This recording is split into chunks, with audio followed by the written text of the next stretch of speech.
Welcome back to our Eye on Africa programme. These are the stories making headlines on the continent. ECOWAS orders the release and reinstatement of Niger's President Mohamed Bazoum, who's been held in detention since a July coup. There are just days to go before general elections in DR Congo. The campaign is in full swing. Candidates are holding rallies nationwide. The incumbent president is focusing on his campaign promise, free education. Also coming up, Kenya's military evacuates people from flood-hit areas. The situation has also impacted Ethiopia and Somalia. We'll be bringing you a special report from a Somali refugee camp badly hit by torrential rains. The ECOWAS Court of Justice has ordered the release and reinstatement of Niger's democratically elected President Mohamed Bazoum. That move then by the West African regional bloc comes nearly 5 months after Bazoum was overthrown by mutinous soldiers. Well, the Court of Justice ruled that Bazoum and his family are being arbitrarily detained and called for him to be reinstated to office swiftly. Our regional correspondent Sam Bradpeace reports. This ruling from the ECOWAS Court of Justice is probably more of a symbolic victory for Mr. Bazoum than anything else. The military regime in Niger is already facing sanctions from ECOWAS, which is calling on it to transition swiftly back to democratic civilian rule. But so far, the regime has given little indication that it is inclined to do so. Take a listen to what Mr. Bazoum's lawyer had to say earlier on Friday. This is truly a timely decision. It reminds us that coups are forbidden according to the judicial authorities and agreements ratified by the 15 member states of ECOWAS. Mr. Bazoum is currently under house arrest at his presidential residence. His release, as ordered by the ECOWAS court, could potentially be a starting point for negotiations between the military regime and ECOWAS. Senegalese state lawyers say they plan to appeal a ruling that ordered the jailed opposition leader Ousmane Sonko to be reinstated on the electoral roll, clearing the way for him to run for president. Well, back in June, Sonko was sentenced to prison and declared ineligible for the 2024 election. On Thursday, though, a judge in the capital, Dakar, ordered that his name be re-entered on the electoral roll. He now has until December 26 to collect the necessary sponsorships and submit his candidacy for the February poll. Now, there are just 5 days to go to the general elections in DR Congo. The campaign is in full swing. Some of the candidates have been holding rally after rally across the country in a bid to convince the 44 million registered voters to cast their ballots. Well, Felix Tshisekedi, the incumbent president and a candidate, reminds everyone of the key measures for his 5-year term. Free education.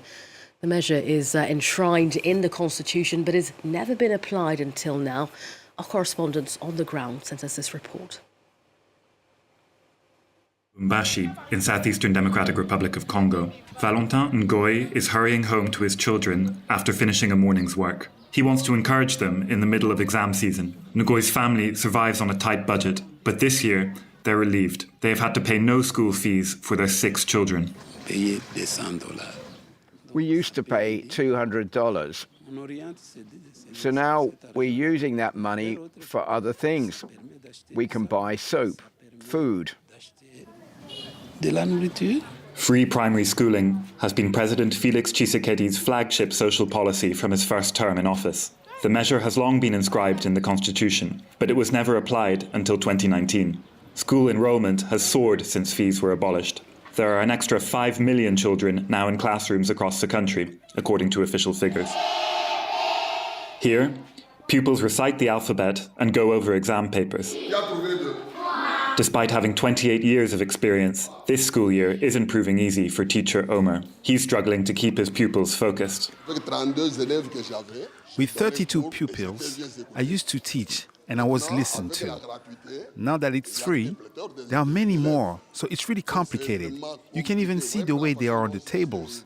It's complicated. In Lubumbashi, parents and teachers alike welcome the abolition of primary school fees, but they would have liked the government to build new schools to accommodate the surge in pupils and provide them with a quality education. They're also demanding higher salaries for teachers, whom they say are woefully underpaid. We should think about improving teachers' living conditions, because without a salary, I don't see how they can provide quality teaching. We're talking about quantity, which is a good thing because the benefits, 5 million children going to school, that's all well and good. But what are the results? What results? The president had announced that under his mandate, teachers' monthly paychecks have more than doubled to an average of $170 per month. But this isn't enough, according to teachers' unions, which are calling for a roundtable to improve the quality of teaching. Kenya's military is ramping up efforts to evacuate hundreds of people trapped by deadly floods. At least 170 people have been killed, 600,000 others displaced since heavy rain started in November. Well, torrential rains have also devastated the border regions between Ethiopia and Somalia. Our correspondent, Clotilde Azar, sent us this report. Makeshift shelters are multiplying. This year, 100,000 refugees from Somaliland have fled to Ethiopia to escape violence. They spent months in a camp, but were then uprooted again, this time because of floods. We could see the water flooding everything. We had to leave everything behind. There were snakes and crocodiles too. To be honest, if you can't have a better life, you might as well die. We don't even have drinking water. How are we expected to survive? In another nearby camp, the rain has destroyed people's homes and the few belongings they own.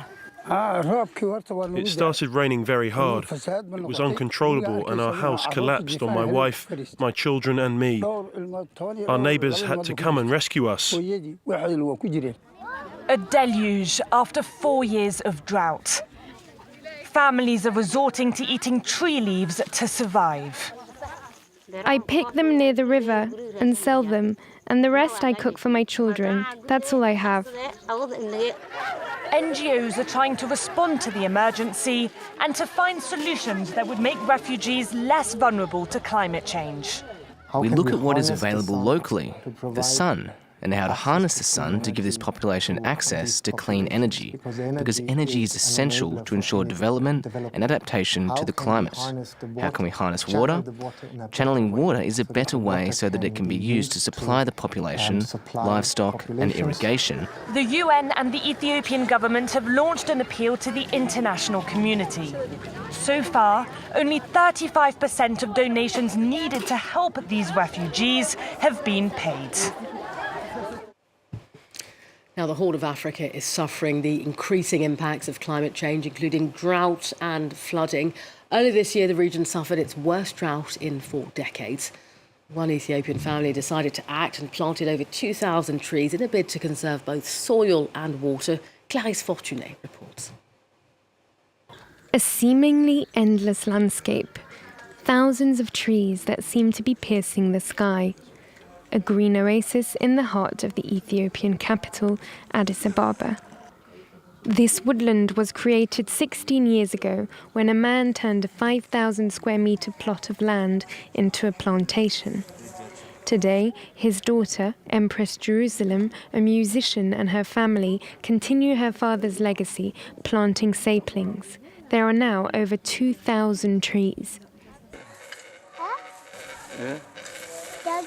The reason why we say we need to plant trees in the mind is you carry your mind wherever you go. When you're protecting environment, the environment starts from your mind. Our environment starts from our mind. So our mind should always be thinking of taking care of plants and taking care of the environment. Isaac Dekebo, a specialist in plant science, is actively involved in making urban areas greener through his work for local authorities. He says that trees can help lower temperatures in the city and help conserve soil and water. Planting trees serves 3 distinct purposes. First, it aids in soil and water conservation.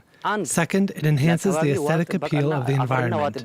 Third, it generates employment opportunities, creating a market for plant suppliers and those involved in nurturing the plants.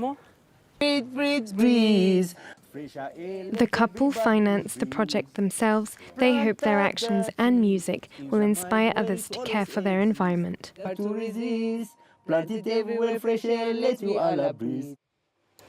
You are up to date with our Eye on Africa programme. Stay tuned to France 24. We'll have more international headlines coming up very shortly. Jean-Émile Jamin will be here.